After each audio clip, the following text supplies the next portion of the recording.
Ek groet julle vriende. Ons luister na Eksodus 12 vers 31 tot 51. Dieselfde nag nog het die Farao vir Moses en Aaron laat roep en gesê: "Gee pad onder my mense uit, julle twee en al die ander Israeliete. Gaan dien die Here soos julle gevra het. Vat julle klein vee en julle groot vee soos julle gevra het en trek. En bid dan dat dit met my ook goed mag gaan."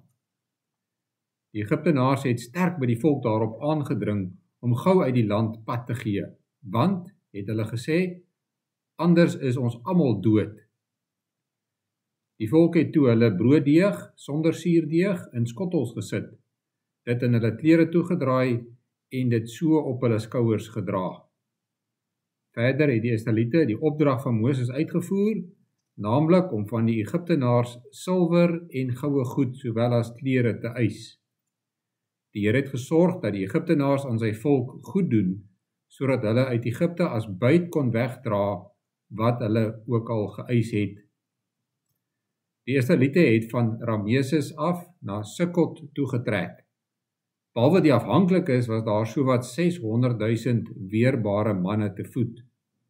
Daar het ook 'n menigte mense van ander afkom saamgegaan en ook groot troppe kleinvee en baie beeste. Met die deeg wat hulle uit Egipte saamgebring het, het hulle ongesuurde roosterkoeke gebak. Dit was sonder suurdeeg, omdat hulle uit Egipte gejaag is en nie kans gehad het om eers vir hulle padkos klaar te maak nie. Die Israeliete was 430 jaar in Egipte. Na 430 jaar, presies op die dag waarop die fees nou gevier word, het die hele volk van die Here uit Egipte weggetrek.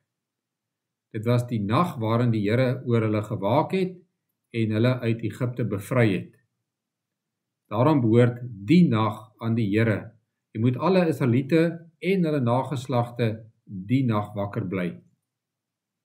Die Here het vir Moses en Aaron gesê: "Dit is die voorskrifte in verband met die Paasfees. Geen nie-Israeliet mag daarvan eet nie. 'n Slaaf wat deur iemand gekoop is, mag eers daarvan eet nadat hy besny is. Geen bywoner of huurling mag daarvan eet nie. Dit moet geëet word in die huis waarvoor dit bedoel is. Van die vleis mag niks buitentoe geneem word nie. Geen been van die paaslam mag gebreek word nie." Die hele gemeente van Israel is verplig om die fees te vier. Die vreemdeling wat jou beskerming geniet en die Paasfees van die Here wil vier, moet besny word. Hy en al die mans en seuns by hom. Dan eers is hy soos 'n gebore Israeliet en kan hy daaraan deelneem. Iemand wat nie besny is nie, mag nie daarvan eet nie. Een en dieselfde bepaling moet geld vir die gebore Israeliet en vir die vreemdeling wat julle beskerming geniet. Al die Israeliete het gedoen presies wat die Here vir Moses en Aaron beveel het. Presies op die dag waarop die fees nou gevier word, het die Here die stamme van Israel uit Egipte bevry. Ons lees tot sover uit die woord van die Here. Toe die Israeliete uit Egipte uitgetrek het, was daar baie mense van ander afkoms ook saam met hulle. Ons lees dit in vers 38. Alles wat die Here in Egipte laat gebeur het, het dit aan verskillende mense duidelik gemaak dat hy alleen die Here is. Daarom wou hulle eerder saam met die Here se volk in die woestyn intrek as om in Egipte te bly. Maar in vers 43 sê die Here dat geen nie-Israeliet, letterlik buitestander, van die Paasfees mag eet nie. Beteken dit dat die Paasfees net vir die gebore Israeliete bedoel is? Nee. God sê ook dat mense van ander volke die Paasfees kan vier, maar dan moet hulle eers deel word van God se verbondsvolk. Om deel te word van die volk, moet hulle besny word. As 'n vreemdeling besny is, word hy beskou as 'n gebore Israeliet en mag hy die Paasfees vier. In die tyd van die Ou Testament was die besnydenis die teken van God se verbond. Ons lees dit in Genesis 17. Buitestanders moet dus eers God se verbond aanvaar en die besnydenis as teken ontvang voordat hulle die voorreg kan hê om die Paasfees te vier. Met ander woorde, ongelowiges moet eers gelowig word en dan kan hulle deel in die Paasfees. Die Paasfees was die teken van God se verlossing. Die Israeliete moes hierdie fees elke jaar vier om hulle te herinner aan hoe die Here hulle uit Egipte bevry het. Die Paasfees moet hulle ook daaraan herinner dat hulle redding van hulle sonde nodig het en dat die Here beloof het om die Messias te stuur om hulle finaal te kom verlos. Dit is dus vir ons belangrik om te hoor dat die nie-Israeliet ook deur die geloof kon deel kry aan die Paasfees. Want dit beteken vir ons dat nie-Israeliete, soos ons, ook kan deel hê aan die verlossing deur Jesus Christus. Almal wat glo, sal deur hom gered word. Dit is waar vir mense van elke taal en nasie tot aan die uithoeke van die aarde.